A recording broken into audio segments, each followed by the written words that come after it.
yento Premotobre Kasee no so na yemongra yensan foforo mu na adankra ahodo bese 700 ewo Akyem Oda ewo Brim Central wo poema ntemudie ensu ato apa dan ni nyina so suku adan ekeka aka ho na asem no emu ayeyeye fi se nsuo na ni nanu bi na atimi adi wo mabrosa no yenkwana Adom TV amanbofo ko eto so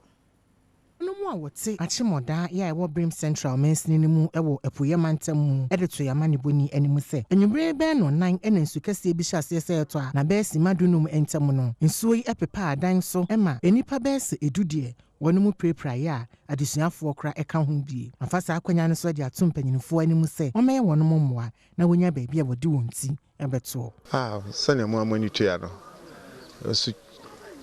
kase bi eto Akyem Oda enawie na ama apapa school dan so asese neme pii wo ha asese neme pii wo school ha ya dan no pii so apa school classrooms, headmaster office, girls dormitory, get fund for dan your classes wo muni nyina so apa papa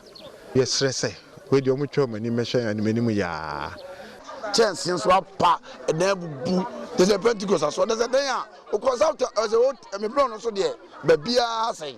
me hu dem me light na tututu eti me sre na bofo any madam Ophelia madam Victoria Edu semestre no ne director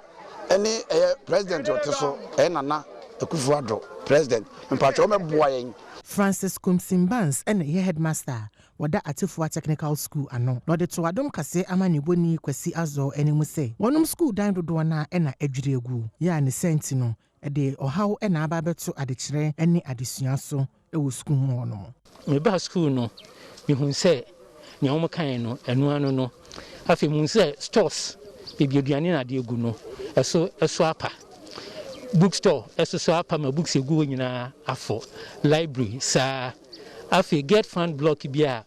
ewo had the general arts block and so eso apa school wall no so bi ebu girls dormitory eso apa boys dormitory there ye okay na mom